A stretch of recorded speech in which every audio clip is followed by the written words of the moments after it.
For the first time, GraceBuilt Church held an un-Halloween event. The church's senior pastor, Josh Aiken, explains. Un-Halloween is GraceBuilt Church's way of taking something so misunderstood and kind of, something that sometimes can cause a lot of harm and turning it around and making it something for good. Rebecca Rothrock is a children's ministry worker. So if you love something, you turn towards it, right? And God doesn't want that for us. Okay? He wants us to see Him and to look towards Him and to love Him and to know Him and to be known by Him. Rothrock's un-Halloween message to the group was to learn to depend on God.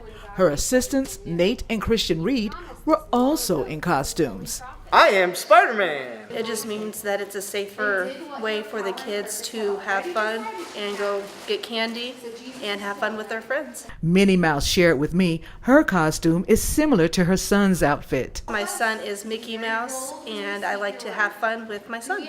Oh, everybody loves friendly neighborhood Spider-Man. Stacy Cathcart is GraceBuilt's administrative assistant and the children's department leader. Cathcart says Halloween began differently than how it is characterized today. Well, Halloween started out as a Christian, a representation of Christianity, and it's become very secular.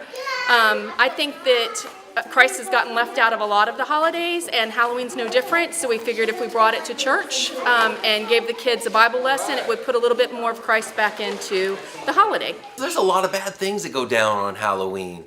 It's a day where people kind of celebrate death and celebrate hurt. I think that as a Christian, I want to celebrate just the opposite stuff. And so un-Halloween is our opportunity to kind of take October 31st and get as much Jesus out of the day as we can. Youngsters in attendance of the debut of Un-Halloween grasped the idea behind the event. Gabe Heinrich explains. It's really just a whole bunch of kids just being able to come together and celebrate Halloween without all that kind of scary stuff, And like we were talking about in there, it's not drawing us towards death, it's drawing us towards the light. Zion Bell agrees with Gabe. It's not the devil's thing, and it's more of God's and Jesus' thing. There were 3 separate youth ministries being taught simultaneously during the Un-Halloween service. We have an opportunity to reach each of these groups of kids differently. When you're a little kid, like this little one here, they think at a different level, at a beautiful level, and their hearts are so. There's a straight line in their hearts, and it's really good to grab hold of those youthful passions that these kids have and reach them right where they are. Adults took part in the midweek worship service in the main sanctuary. My ministry team, they really love Jesus. So when they're able to dress up in costumes and do all these games, for me, that's just that's the frosting on the cake, because I know that their hearts are in the right spot. In Waynesboro, Elaine Rackley for Breaking Through News.